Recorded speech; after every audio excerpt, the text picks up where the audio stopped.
It's past 10.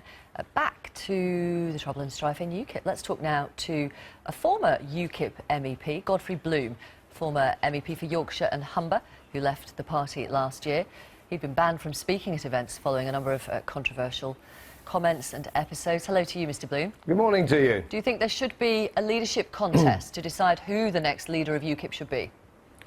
Well, I think there should, but of course this all started about 4 years ago when the constitution was changed of UKIP. They changed the constitution to put an enormous amount of power in the hands of the leader of UKIP, which of course is Nigel Farage.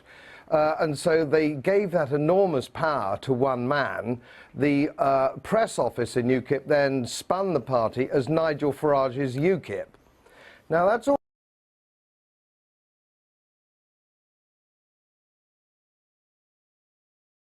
very well and good if Nigel had won his seat into Westminster, and now he hasn't won his seat, and of course it's left the whole thing rather odd and rather open. Imagine the branding of Labour being called Ed Miliband's Labour Party, and now all of a sudden Ed Miliband decided not to go. Now Nigel said he would resign, and I think that was the right thing. He felt it was the right thing, that he had to go. This is the 7th time he's failed to win a seat.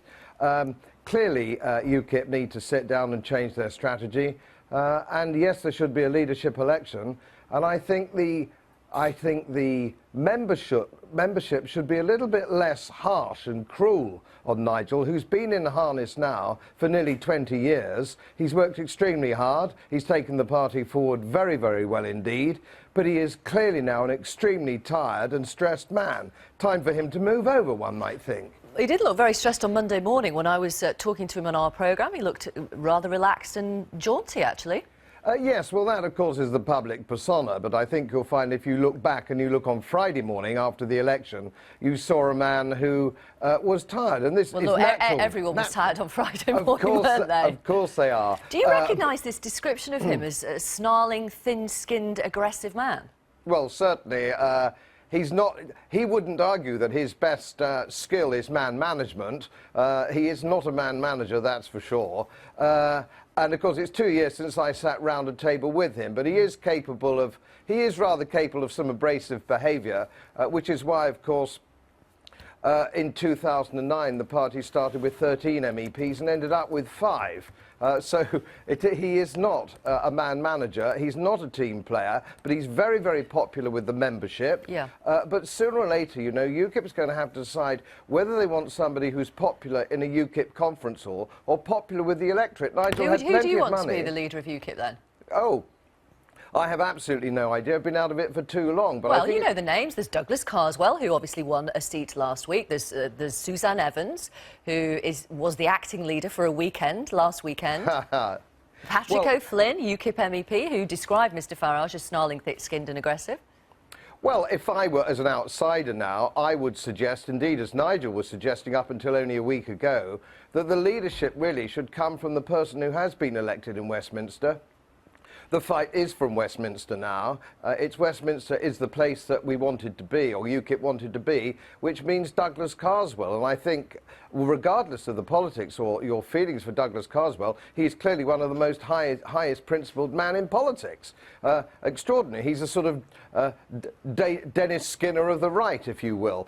So he's a man of extraordinary presence, and I think naturally it should step forward now, and I think for the good of the party, I think they should unite behind him. But I don't think he wants it. It's a poison chalice, so we'll have to see.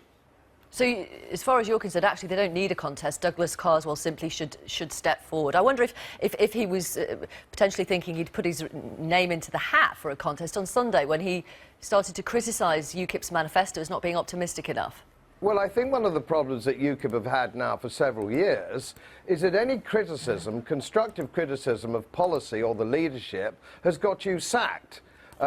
You do not criticise the leadership and stay in office. You're out of the door at the speed of light. And so just because you're critical of policy or critical of the leadership, it doesn't mean you're critical of UKIP or the cause. And of course, now with the new constitution and the rebranding of Nigel Farage's UKIP party, it means that any criticism of Nigel is seen as disloyalty to the cause. We saw that before, did we not, in the 1930s? What do you, when you talk to members, I mean, you describe yourself as an outsider, but you must still talk to UKIP members. What do they say? I've got thousands of friends in UKIP, and I talk to a lot of them all the time. And they have a lot of them have a great deal of personal loyalty to Nigel, and that's understandable given he's been in office for so long. But UKIP, as I said the other day, UKIP have got to mature. UKIP have got to understand, do they want to be Nigel Farage's Purple Army of protest, or do they want to metamorphose into a political party? And we're at the crossroads now. Does UKIP want to be a pressure group or a political party? And that's a decision they're going to have to make. And if it's going to be a political party, they have to somebody who can lead a team at the top, and you have to have a team player, which Nigel is just simply not. Thank you very much. Thank you for talking to us. Former UKIP MEP, Godrey. You didn't frankly have the balls to put country before party.